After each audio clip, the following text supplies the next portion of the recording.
Welcome to the Unseen Shelf. Today we will explore Guns, Germs, and Steel by Jared Diamond. Why do some civilizations rise to power while others remain behind? What forces shape the modern world as we know it? In Guns, Germs, and Steel, Jared Diamond embarks on a journey to answer one profound question.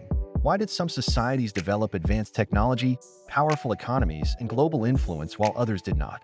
Through history, geography, and science, Jared uncovers the hidden factors that determine the fate of civilizations. This is the story of humanity's past and the forces that continue to shape our future. Let's begin.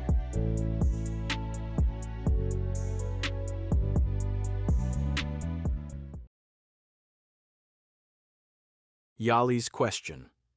The sun hung low over the lush green landscape of Papua New Guinea, casting long shadows over the shore. Jared Diamond stood on the damp sand, his boots sinking slightly as he gazed at the distant mountains. A local politician, Yali, walked beside him, his eyes sharp with curiosity and intensity. Their conversation had meandered through topics of culture, history, and colonization when Yali finally turned to Diamond and asked the question that would linger in his mind for years to come. "Why is it," Yali said, gesturing toward the western cargo that had flooded into his homeland, steel tools, medicines, and machines, "that you white people developed so much cargo and brought it to New Guinea, but we black people had little of our own?" Diamond paused, the weight of the question settling over him. It was a simple inquiry, yet it carried within it the tangled history of civilizations, the rise and fall of empires, and the forces that had shaped the modern world. Yali was not just asking about wealth or power.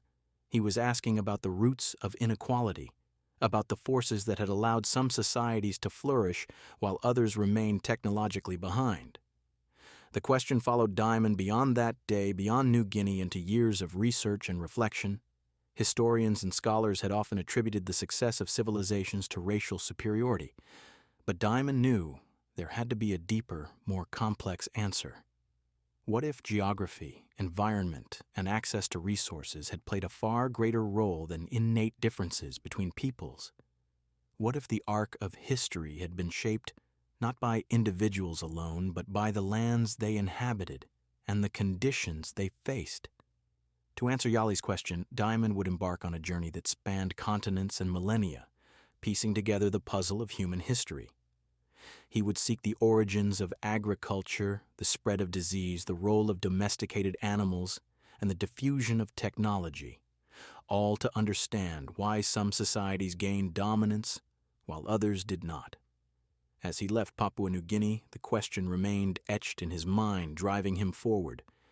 Yali's question was not just a query, it was a doorway into the grand narrative of human history, one that Diamond was determined to unravel. From Eden to Cajamarca, Part 1 consists of 3 chapters.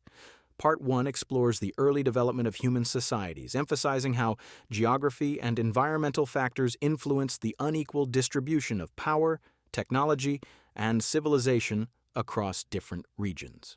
To answer Yali's question, Diamond would embark on a journey that spanned continents and millennia, piecing together the puzzle of human history. He would seek the origins of agriculture, the spread of disease, the role of domesticated animals, and the diffusion of technology, all to understand why some societies gained dominance while others did not. As he left Papua New Guinea, the question remained etched in his mind, driving him forward. Yali's question was not just a query, it was a doorway into the grand narrative of human history, one that Diamond was determined to unravel. Let's get into Chapter 1. Up to the starting line. Chapter 1. The vast landscapes of Earth have witnessed the footsteps of humans for tens of thousands of years, but their journeys did not begin equally.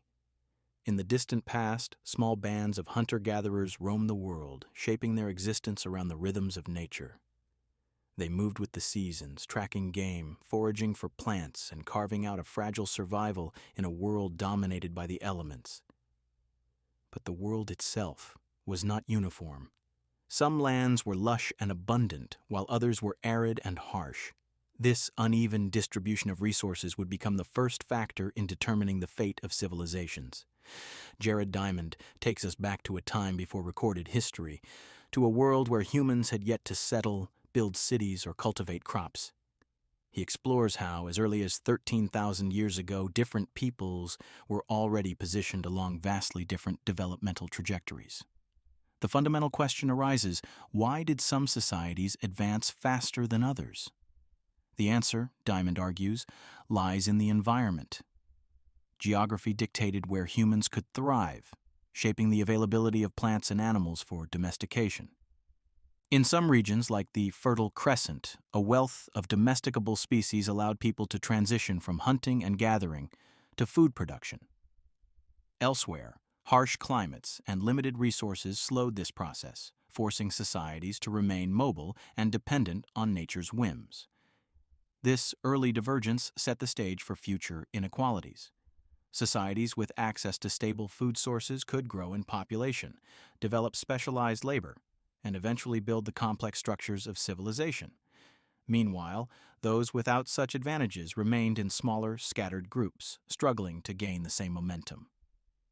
Diamond closes the chapter with the idea that history did not unfold due to racial or cultural superiority, but rather due to environmental luck. The starting line of civilization was not the same for all, and this disparity would shape the course of human history for millennia to come. A Natural Experiment of History, Chapter 2. The Polynesian islands, scattered like emerald jewels across the vast Pacific, tell a story of human migration, adaptation, and survival. Jared Diamond paints a vivid picture of this region to showcase how geography and environment shape the destinies of societies. Among these islands, each differing dramatically in size, resources, and isolation, lies the perfect natural experiment for understanding how human societies evolve under varying conditions. The Polynesian migration began thousands of years ago as intrepid seafarers set out in canoes laden with crops, animals, and tools. They spread across the Pacific, settling islands that ranged from the barren atolls of the Tuamotus to the lush, fertile lands of Hawaii and New Zealand. As they adapted to their new environments, the Polynesians' ways of life diverged, offering a glimpse into how societies develop when shaped by geography. Diamond draws a striking contrast between the Chatham Islands, home to the Moriori people, and New Zealand, where the Maori thrived. The Moriori, isolated on their small, cold islands, faced a scarcity of resources. They abandoned war and lived as hunter-gatherers, adopting a peaceful existence to ensure survival. In contrast, the Maori, blessed with New Zealand's fertile lands and larger population, developed agriculture, advanced technology, and a warrior culture. When the Maori eventually discovered the Chatham Islands, the differences between the two societies led to a brutal outcome. The Maori, equipped with better weapons and superior organization, easily conquered the Moriori. This encounter, Diamond argues, underscores the role of environmental conditions in shaping societal success. It was not inherent differences between the peoples, but the resources and opportunities afforded by their environments that dictated their fates. Through this lens, Diamond examines the broader implications of environmental determinism. Geography dictates the availability of plants and animals for domestication, the potential for food surpluses, and the ability to support large, organized societies. The Polynesian islands, with their diversity, illustrate this principle on a small scale, a microcosm of human history writ large. As the chapter closes, Diamond emphasizes that the inequalities seen in the Pacific mirror those across the globe.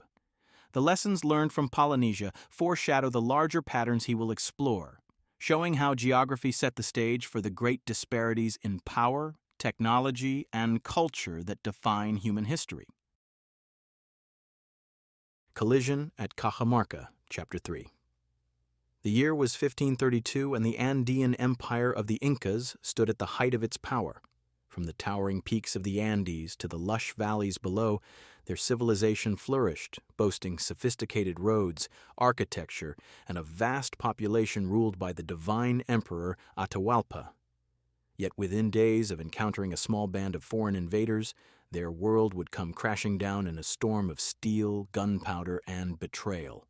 On one side of history stood Francisco Pizarro, a Spanish conquistador leading a force of 168 men, a mere handful against the thousands of Atahualpa's warriors. Yet, on that fateful day in Cajamarca, high in the Peruvian mountains, numbers meant little. The fate of the Inca Empire was sealed not by bravery or strategy alone, but by the invisible forces of history: guns, germs, and steel. Pizarro and his men had traveled thousands of miles, driven by the lure of gold and conquest. They arrived in a land torn apart by civil war, as Atahualpa had only recently defeated his brother, Huáscar, in a brutal struggle for the throne. The Spanish saw an opportunity in the empire's instability and prepared for a bold ambush. They invited Atahualpa to meet in the town of Cajamarca, where he arrived in full regal splendor, carried on a golden litter, surrounded by thousands of unarmed followers. What followed was not a battle, but a massacre. As Atahualpa's procession entered the square, the Spanish unleashed their deadly firearms, the echoes of gunpowder thundering through the valley, unlike anything the Incas had ever seen. Spanish cavalry, armored men wielding steel swords, charged into the chaos, cutting down stunned warriors who had never faced horses in combat. Within hours, thousands of Incas lay dead, while not a single Spaniard had fallen. Amidst the smoke and bloodshed, Pizarro himself seized Atahualpa, capturing the Inca emperor alive. The Incas, despite their overwhelming numbers, had no time to react. Their leader was taken prisoner, and with him, the spirit of their resistance crumbled. In the following months, Atahualpa would offer an unimaginable ransom, a room filled with gold and silver, to buy his freedom. But the Spanish, driven by greed and political ambition, executed him anyway, shattering the empire's unity and paving the way for total conquest. Diamond asks, how could so few Europeans conquer such a mighty empire? The answer lies not just in superior weaponry, but in the deeper forces of history. The Spanish had inherited guns, steel swords, and horses, advantages forged over centuries of warfare in Europe. But perhaps their deadliest weapon was disease, invisible armies of smallpox and measles that had swept through the Americas before Pizarro even arrived, decimating native populations and leaving civilizations vulnerable. This was not simply a clash of men, but of civilizations shaped by geography, technology, and biology. While Eurasia had benefited from millennia of trade, agriculture, and innovation, the Americas had developed in isolation, lacking the same exposure to domesticated animals, widespread metallurgy, and epidemic diseases. Cajamarca was not just a battle, it was the ultimate result of these vast historical forces converging in one fateful moment. As Diamond closes the chapter, he reminds us that Pizarro's victory was not about European superiority, but about the long chain of environmental and historical advantages that had allowed Eurasian civilizations to develop guns, germs, and steel, the tools that would shape the fate of the world. The Rise and Spread of Food Production, Part 2. Part 2 explores how the development of food production, driven by geography, climate, and the availability of domesticable plants and animals, allowed some societies to advance faster than others, ultimately shaping the course of human history. Farmer Power, Chapter 4. The dawn of agriculture was not a singular event, but a slow revolution, one that reshaped the destiny of human societies. Long before cities rose and empires clashed, small bands of hunter-gatherers roamed the earth, living off wild plants and animals. But as the climate changed and populations grew, some groups stumbled upon a new way of life: farming. This shift was not just about growing food, it was about power, expansion, and the foundations of civilization itself. Jared Diamond begins by asking a crucial question. Why did some societies develop agriculture while others remained hunter-gatherers? The answer lies in geography.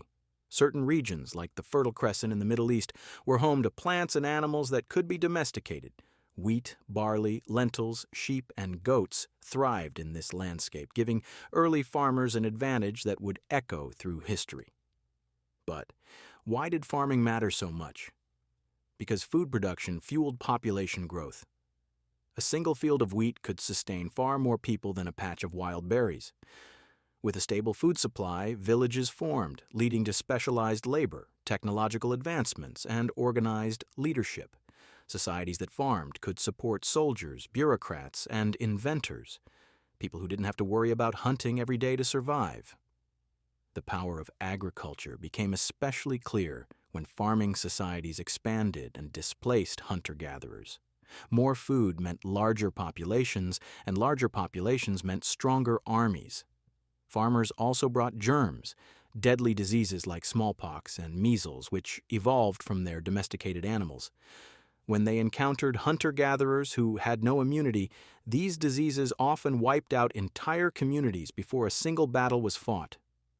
Diamond highlights this pattern across the world. Farming societies grew, spread, and conquered, while hunter-gatherers retreated or perished.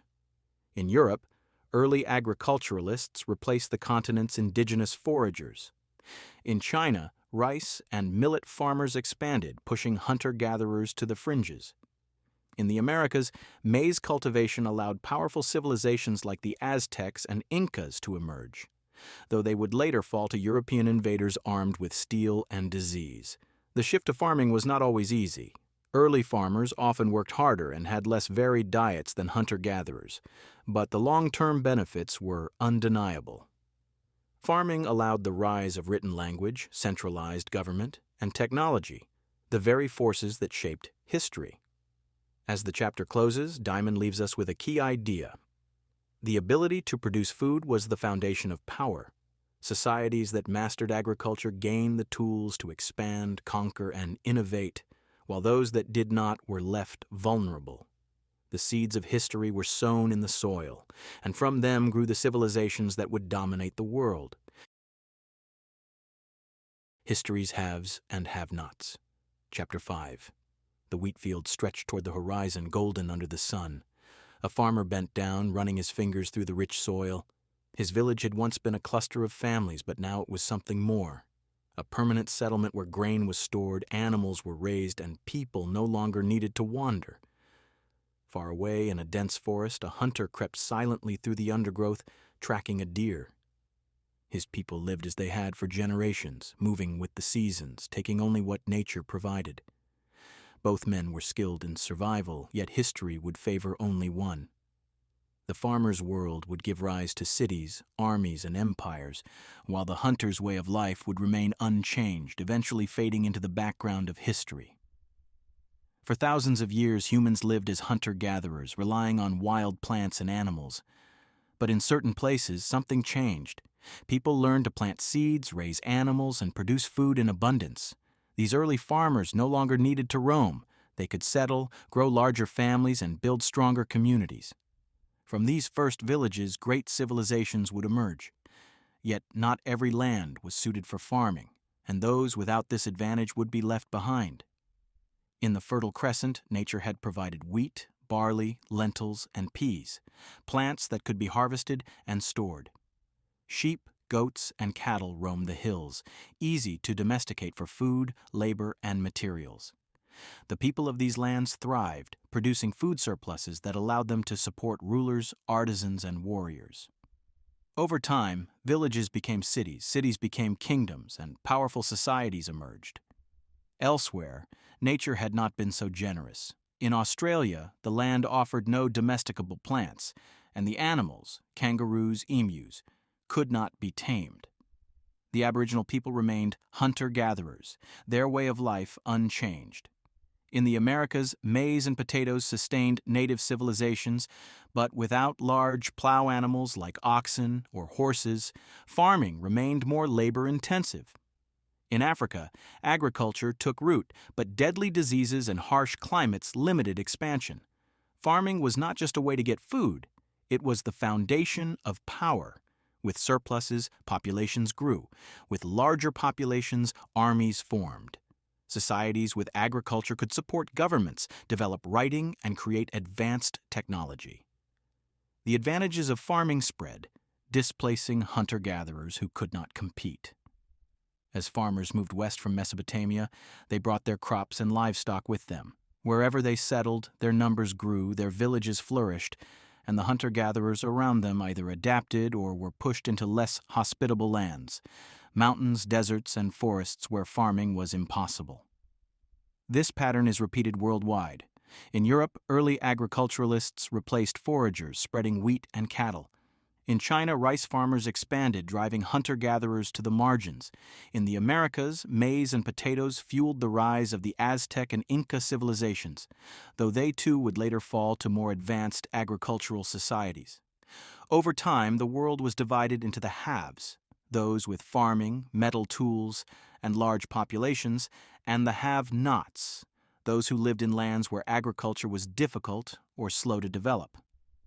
The great empires of history, Egypt, Rome, China, grew from the soil of early agriculture, while others, like the indigenous Australians or Arctic tribes, remained isolated. Yet this was not a matter of intelligence. The Aboriginal hunter tracking his prey was as skilled as any Mesopotamian farmer tending his fields. The tribes of the Amazon knew their forests as well as the Chinese farmers knew their rice paddies. But history favored those whose lands had provided the right resources. As centuries passed, farming societies built cities, raised armies, and invented new tools. Hunter-gatherers were gradually pushed to the edges of the world, their way of life shrinking as farming expanded. The fate of civilizations had been written not by human will alone, but by the land itself. The farmer in Mesopotamia did not know it, but the seeds he planted would shape the course of history. From his fields would rise the great empires of the world. The ability to produce food in abundance was not just survival, it was power. To farm, or not to farm, Chapter 6. The hunter moved carefully, his spear raised as he followed the herd. His people had survived this way for generations, reading the land, tracking animals, gathering what nature provided. Across the world, countless others lived as he did, moving with the seasons, taking only what they needed. But in another village, far away, another kind of life was beginning, one that would shape the future. A farmer knelt in the soil, pressing seeds into the earth. Around him, neat rows of barley stretched toward the horizon. His family no longer moved in search of food. They had learned to grow it, to store it, to control it. Their world was different now, one of settled homes, herds of tamed animals, and granaries filled with harvested grain. In the coming generations, his village would expand, his people would develop tools and weapons, and their way of life would spread. Why did some choose to farm while others did not? Farming was not an easy choice. Early farmers worked harder than hunters. Their diets were often worse, and disease spread easily in crowded villages. Yet, in some places, people embraced agriculture. In others, they never did. The answer lay in the land itself. In the Fertile Crescent, wheat and barley grew wild, easy to harvest and store. Sheep, goats, and cattle roamed nearby, animals that could be tamed for food and labor. Here, farming made sense. The land provided everything needed to settle down, but in Australia, the plants were unsuitable for farming, and the animals could not be domesticated. The Aboriginal people had no choice but to remain hunter-gatherers. In the Arctic, farming was impossible, and the Inuit relied on fishing and hunting seals. In the Amazon, the soil was too poor to sustain large farms, forcing people to mix farming with hunting. For some, the transition was gradual. Some groups gathered wild grains but did not plant them. Others farmed seasonally, moving when food ran out. Some even tried farming and abandoned it when droughts or poor harvests forced them back to hunting. But once a group fully committed to agriculture, there was no turning back.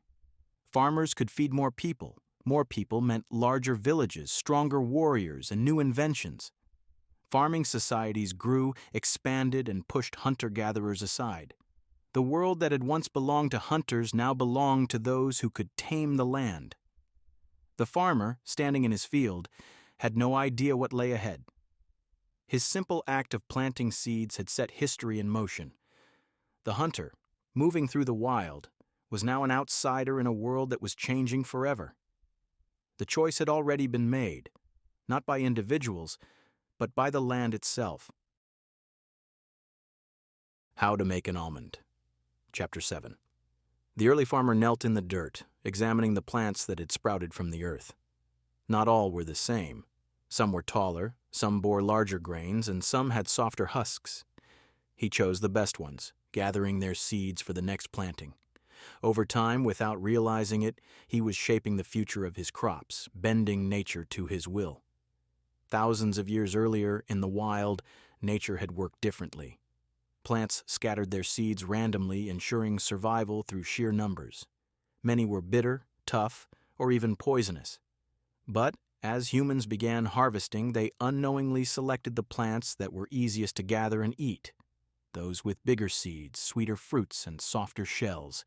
Generation after generation, these favored plants dominated fields, their wild ancestors slowly disappearing. The transformation of plants through human hands was not deliberate at first. When early foragers picked the largest, tastiest wild almonds, they unknowingly selected the few that were not bitter or toxic. Over time, only these edible almonds remained. Wild wheat once shattered easily, scattering seeds before they could be harvested. But the wheat that held onto its grains longer was gathered more often, and eventually only these plants remained. This slow natural process turned wild plants into crops. Once, peas burst from their pods to spread their seeds. Now they remained intact for farmers to collect. Once, watermelons were small and bitter. Now, they were sweet and juicy. Every fruit, vegetable, and grain on a modern farm is the result of thousands of years of human selection. But not all plants could be tamed. Some took too long to grow, had seeds that wouldn't sprout in captivity, or produced little food. This is why only a few regions in the world developed agriculture. The Fertile Crescent had wheat and barley, China had rice and millet, and Mesoamerica had maize. These plants, by luck, were suited for farming. Other regions lacked such useful crops, leaving their people dependent on hunting and gathering. The farmer did not know it, but by choosing the best seeds, he was shaping the future. His crops would feed empires, support armies, and build civilizations. Without realizing it, he had taken the first step in the long story of agriculture, one that would shape the destiny of the world. Apples or Indians. Chapter 8. A farmer stood in his field, watching as the wind rustled through rows of wheat. The crops had changed over generations, growing taller, more abundant, easier to harvest. He had no way of knowing that the plants he cultivated were the result of thousands of years of unconscious selection, shaped by the hands of farmers before him. But his work was not done. Some lands yielded rich harvests, while others struggled, their people left without the same bounty. Not all regions had crops suited for farming. The Fertile Crescent had wheat and barley, China had rice and millet, and Mesoamerica had maize. These plants had one thing in common. They were productive, easy to grow, and provided enough food to sustain large populations. But in other places, nature was less generous. In North America, early societies relied on wild plants like sunflowers and squash, but these crops were less nutritious and slower to develop than wheat or rice. Without a strong agricultural base, complex civilizations took longer to emerge. In Australia, native plants were difficult to cultivate, forcing its people to remain hunter-gatherers. The availability of crops determined which societies would thrive and which would struggle. Even when farming spread, it did not happen evenly. Some regions lacked the right climate for foreign crops, others had soil that was too poor or seasons that were too short. The success of agriculture depended not just on human effort, but on the land itself. The farmer, standing in his field, did not realize that his wheat was part of something much bigger. It was not just food, it was power. The ability to grow crops in abundance determined the course of history, shaping which civilizations would rise and which would remain in the shadows. Zebras, unhappy marriages, and the Anna Karenina principle. Chapter 9. The herder tightened his grip on the rope as the young ox thrashed, kicking up dust. It had taken months to tame the animal, teaching it to pull a plow, to follow commands, to work alongside humans, but now, with its strength harnessed, it would change everything. With oxen, fields could be plowed faster, harvests could grow larger, and villages could support more people. Yet not all animals could be tamed, and this difference would shape the fate of civilizations. Across the world, wild horses ran free, their hooves pounding the earth. Zebras, just as strong, just as fast, remained untamed, resisting every attempt at domestication. In Africa, in the Americas, in Australia, people had tried to tame native animals, but they failed. The difference was not effort, it was nature itself. Jared Diamond calls this the Anna Karenina principle. Just as every happy marriage needs many things to go right, every domesticated animal must meet several strict requirements. It must be docile, willing to accept human dominance. It must grow quickly, providing food or labor within a few years. It must breed in captivity, something many wild animals refuse to do. It must live in herds, following a leader, so humans can take the place of the dominant animal. Only a handful of animals met all these conditions. In the Fertile Crescent, sheep, goats, cattle, and horses thrived under human care. In China, pigs and chickens joined them. But in Africa, zebras remained too aggressive. In the Americas, bison refused to be herded. And in Australia, the largest animals were kangaroos, impossible to domesticate. This unequal distribution of domesticable animals determined which societies advanced quickly and which remained behind.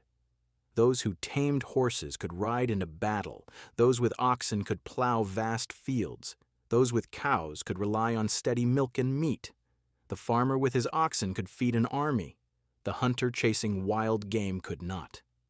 The fate of civilizations was not just written in the soil, it was carried on the backs of the animals they could tame.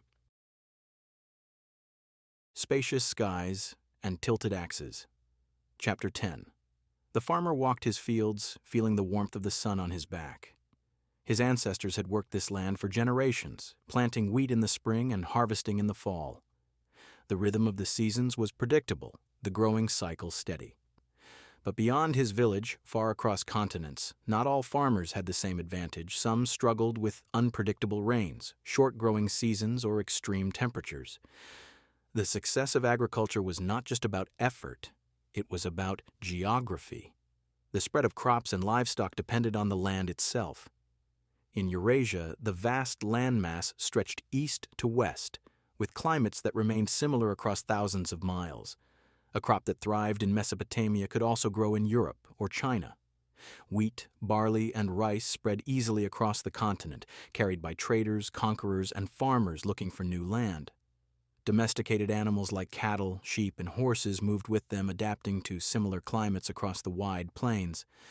But in the Americas and Africa, the continents stretched north to south. Here, geography worked against farmers. A crop suited for the warm lands of Mexico could not easily survive in the cold mountains of North America or the jungles of the Amazon. Growing seasons changed drastically from one region to the next.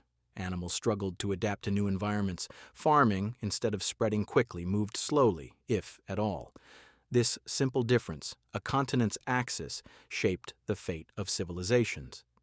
In Eurasia, crops, animals, and technology spread rapidly, fueling the rise of powerful empires. In the Americas and Africa, the challenges of geography kept societies isolated, delaying the growth of large, interconnected civilizations.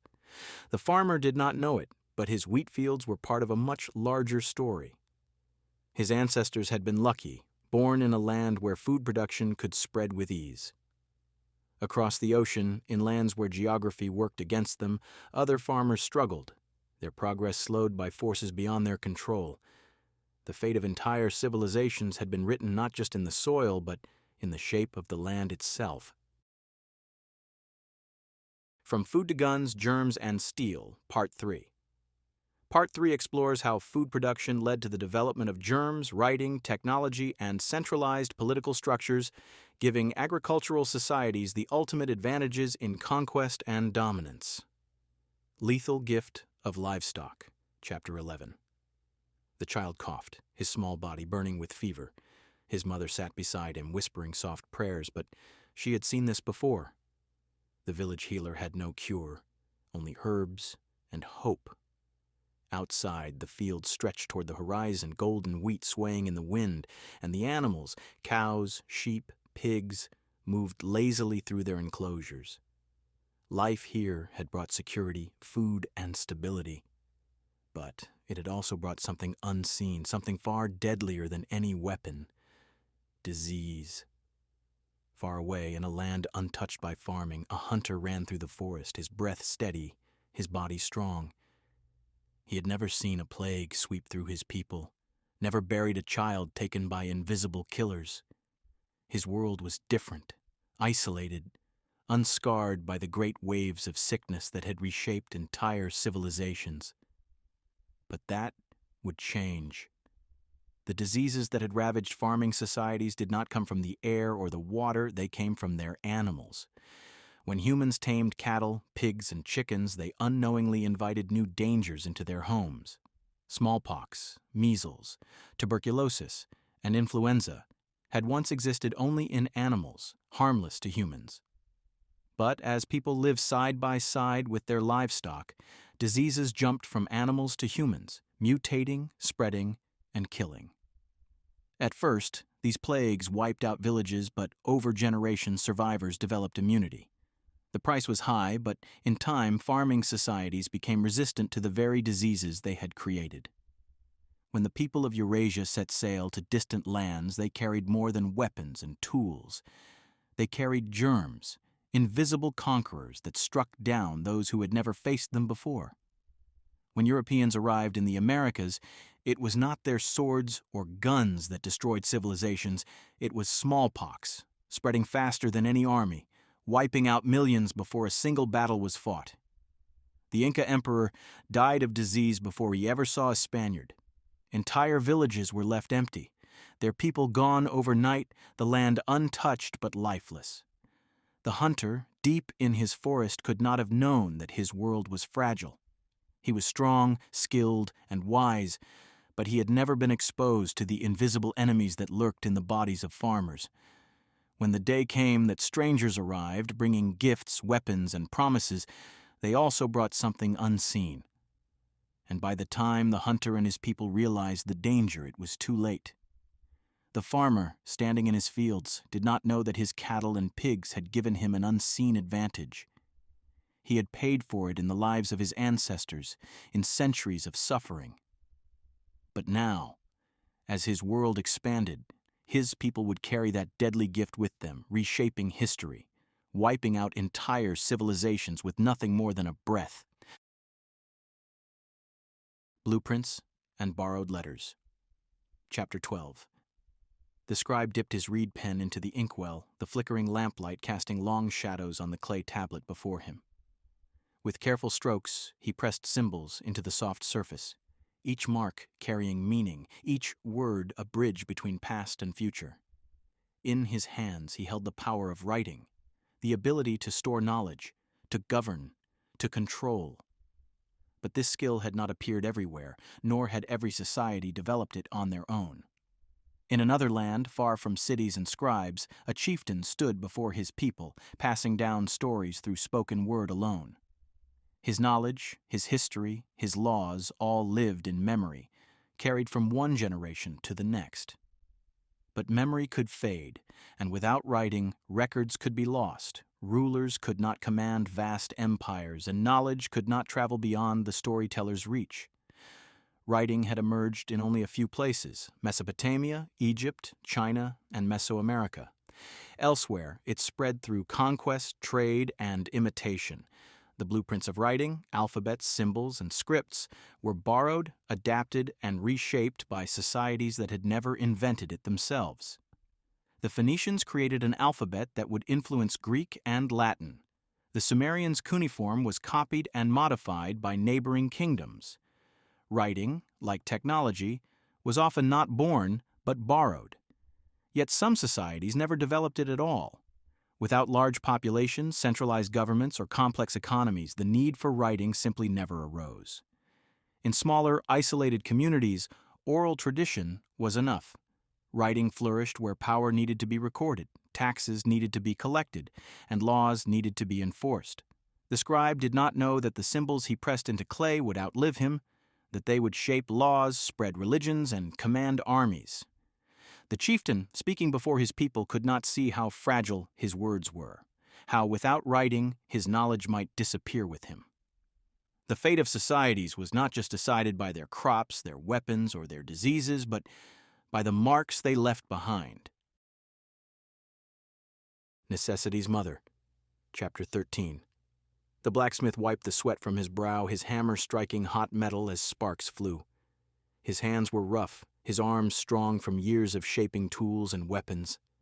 Around him, the village bustled with craftsmen, potters shaping clay, weavers spinning thread, carpenters carving wood. Each had a skill, a role, a purpose beyond survival. Their world was not just about finding food, it was about building, improving, creating. Far away, in a land untouched by farming, a hunter sharpened his stone blade against a rock. His people had little need for blacksmiths or potters. Their tools were few, their needs simple. The idea of storing grain, of plowing fields, of making metal tools had never reached them, not because they lacked intelligence, but because their way of life had never required it.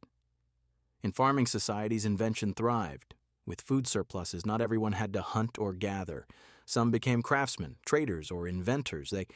They created plows to till the soil faster, wheels to carry heavy loads, and metal tools to replace fragile stone.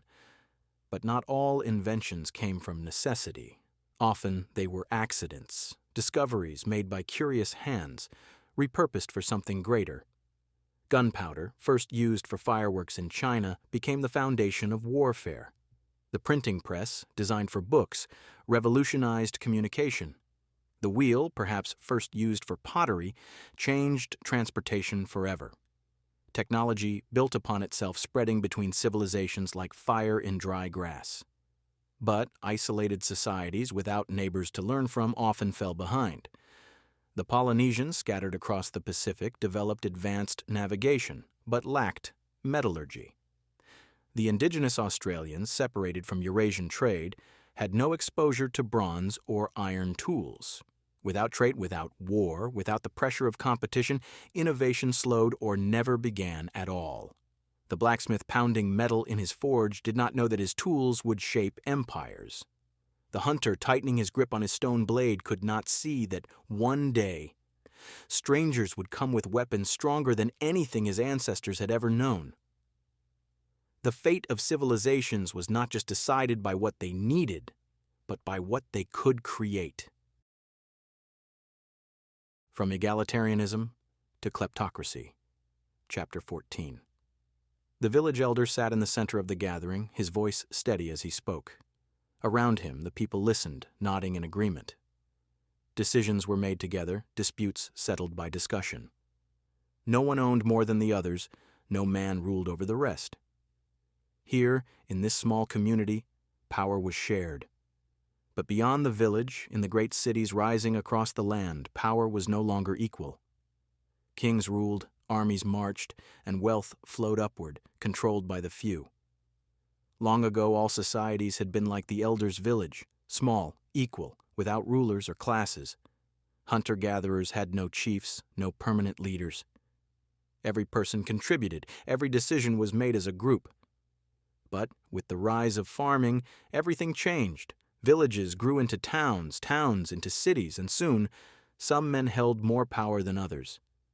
They controlled food, land, and resources. They commanded warriors, collected tribute, and enforced laws. Societies that had once been egalitarian became hierarchical. The first leaders claimed to serve their people, protecting them from outsiders, managing food supplies, resolving disputes. But power, once taken, was rarely given back. Rulers demanded tribute, grain, livestock, labor, forcing the people to work not just for themselves but for their leaders. The simple sharing of resources became taxation. Protection became control. The first governments were born, and with them kleptocracies, societies where rulers took from the many to benefit the few. To justify their rule, leaders told stories. Some claimed they were chosen by the gods, that their power was divine. Others built armies, using force to keep control. Writing helped strengthen their rule, keeping records of debts, laws, and punishments. The people, who once decided everything together, now had little choice but to obey. Yet these powerful societies thrived. Their rulers built great cities, organized trade, and led armies that expanded their lands. Small, independent villages could not resist them. The tribes who had once lived freely found themselves conquered, taxed, or forced to submit to new rulers. The elder in his village did not know that his way of life was disappearing. The king, standing in his palace, believed his rule was eternal. But history had shown that power never stayed in one place forever. The systems that built civilizations could also destroy them, and those who ruled today could fall tomorrow. The fate of societies was no longer in the hands of the many. It belonged to those who had learned to take, to control, and to rule. Part 4 of Guns, Germs, and Steel examines how geographic and environmental differences shaped the histories of specific regions, explaining why some societies developed powerful civilizations while others remained isolated or were conquered. Yali's People, Chapter 15. The canoe glided silently through the water, its paddlers moving in perfect rhythm. Along the shores of New Guinea, villagers watched from their huts, their lives woven into the rhythms of the land. They farmed taro and yams, raised pigs, and hunted in the dense forests. Their ancestors had lived here for thousands of years, shaping their world with skill and tradition. Yet, when outsiders arrived, Europeans with steel tools, guns, and ships, the balance shifted. The newcomers carried power beyond anything the islanders had seen. Why had history favored some people over others? Yali, a New Guinean leader, had once asked this question. Why did Europeans develop so much cargo, wealth, technology, and power, while his own people did not? The answer lay not in intelligence or effort, but in geography. New Guinea, despite its rich ecosystems, had few advantages for early civilizations. The crops grown there, taro, bananas, and sago, were difficult to store and provided less nutrition than wheat or rice. Without a surplus of food, populations remained small, limiting the growth of cities, armies, and advanced technology. The animals available for domestication were few. While Eurasia had cows, horses, and sheep, New Guinea had only pigs, which could not pull plows or carry loads. Isolation also played a role. While Europe and Asia were connected by trade, war, and the exchange of ideas, New Guinea remained separate. Without the constant pressure of competition, there was less opportunity to adopt or develop new technologies. Steel, writing, and gunpowder never reached them until foreign ships arrived, carrying the tools of conquest. When Europeans stepped onto the shores of New Guinea, they were not superior in intelligence or ability, but they carried the weight of history. They brought diseases that devastated local populations. They came with guns and ships, products of thousands of years of technological advancement. The fate of Yali's people had been shaped long before that moment, not by their choices, but by the land itself. As the canoe moved across the water, the villagers continued their daily work, unaware that the world around them was changing. The farmer in Europe, the ruler in China, the merchant in the Middle East, they had inherited a different path, one paved by geography, crops, and trade. The people of New Guinea had walked a different road, but history did not measure effort. It measured opportunity. The question Yali asked was not just about cargo, it was about fate. And the answer lay in the soil, the seeds, and the shape of the land itself. How China Became Chinese, Chapter 16. The emperor gazed across the vast empire, his lands stretching far beyond the horizon. From the fertile valleys of the Yellow River to the misty mountains of the south, his people farmed, traded, and built great cities. But it had not always been this way. Once, long ago, China had been a land of many peoples, divided by language and culture. Now it stood as one. China's unification was not just the result of powerful rulers or brilliant strategies. It was shaped by the land itself. Unlike Europe, where mountains and seas divided nations, China's geography favored unity. The great rivers, the Yellow and the Yangtze, connected distant regions, allowing crops, goods, and ideas to flow freely. Where Europe remained fractured, China became a single, dominant culture. Long before emperors ruled, early farmers in China cultivated rice and millet. These crops supported dense populations, fueling the rise of kingdoms. As farming spread, the strongest societies absorbed weaker ones. The winners did not just conquer land. They erased languages, replaced customs, and spread their own way of life. Over time, a single dominant culture emerged: one language, one people, one empire. The rulers of China understood the power of unity. They built roads, controlled trade, and imposed a common written language. Unlike Europe, where small nations fought endlessly, China's leaders kept the empire together, sometimes with wisdom, sometimes with force. Dynasties rose and fell, but the heart of China remained intact. The emperor, seated on his throne, could not have known how much of his power had been shaped by the land beneath his feet.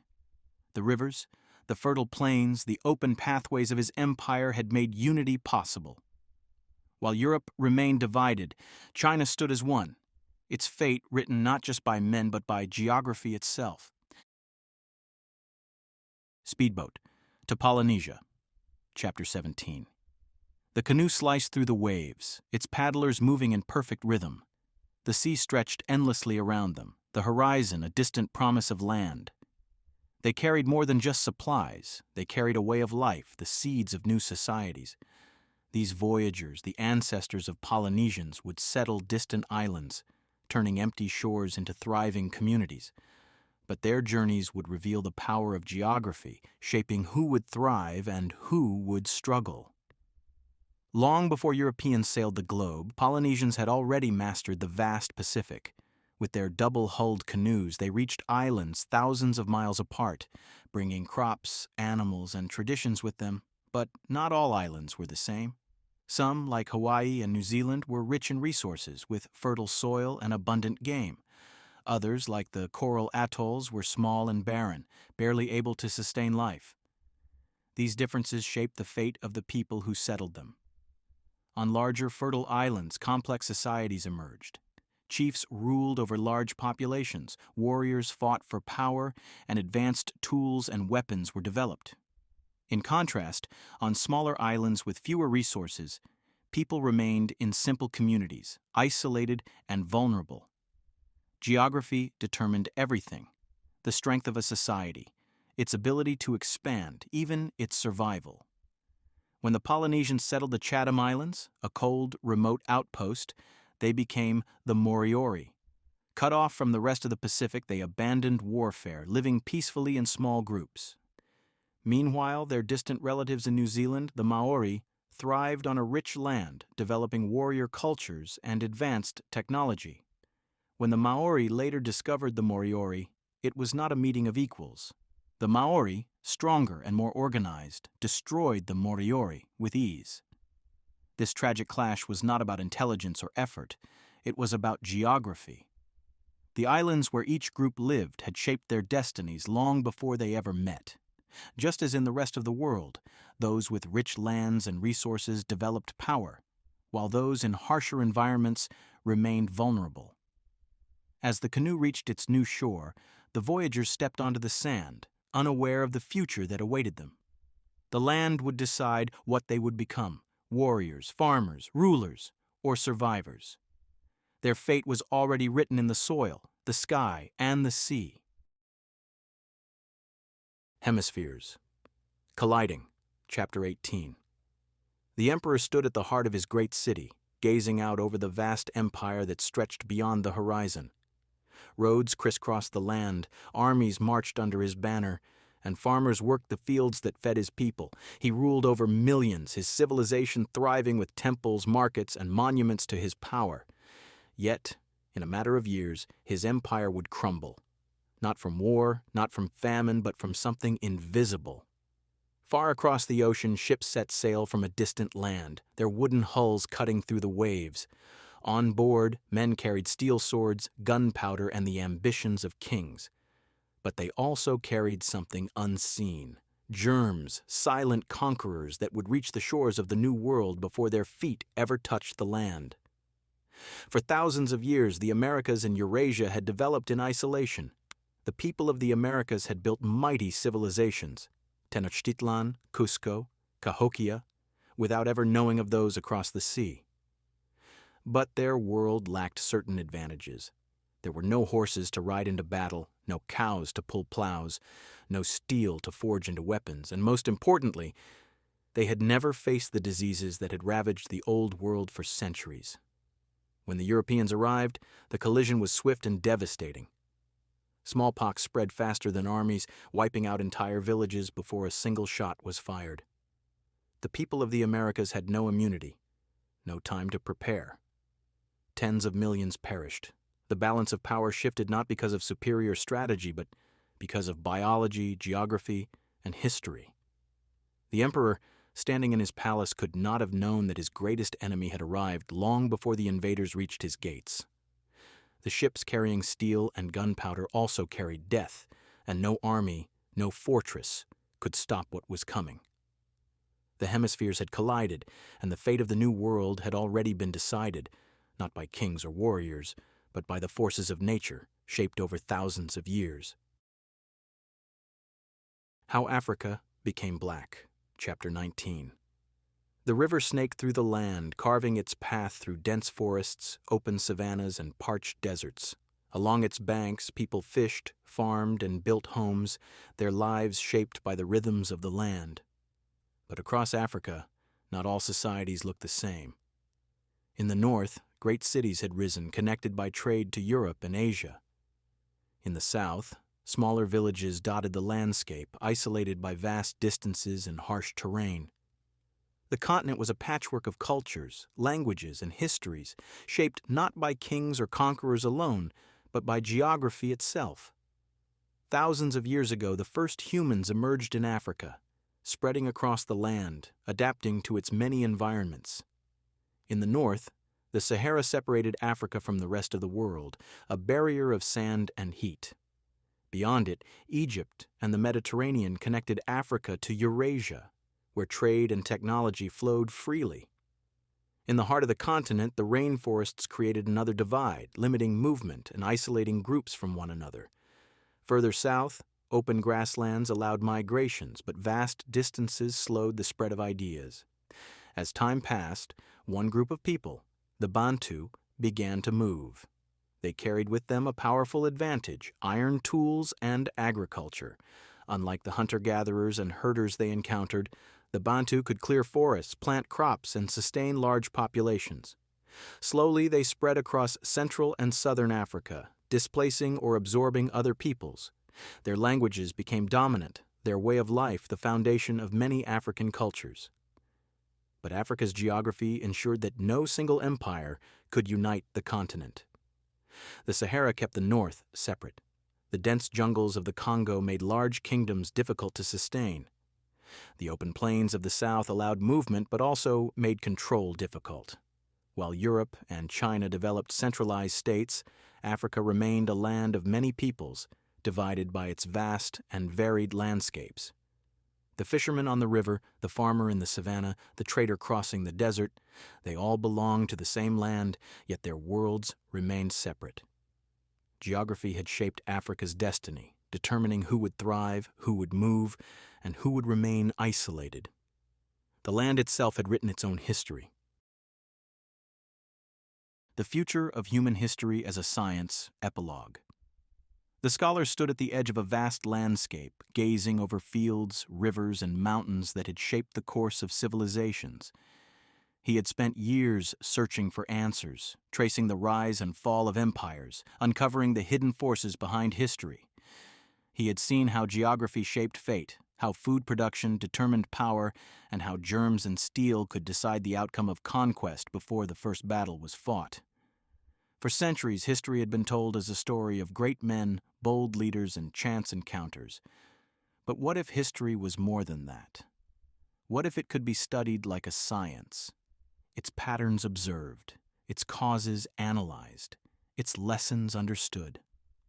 The success of societies had never been about intelligence or destiny, but about access to resources, the spread of technology, and the invisible hand of geography guiding human development. With this understanding, history is no longer just a collection of names and dates. It is a map of cause and effect, written in the soil, the sky, and the movement of people across time. It is a reminder that civilizations did not rise or fall by accident, but were shaped by forces far older and deeper than any single event or ruler. As we close this journey through guns, germs, and steel, we invite you to reflect on these ideas and consider how history continues to shape the world today. Thank you for your time and thoughtful engagement. If you have any reflections, insights, or topics you'd like to explore further, we'd love to hear from you. We look forward to seeing you again for our next book discussion. If you enjoyed this content, your support through a subscription and a like is truly appreciated. We will see you soon with the next book. Thank you.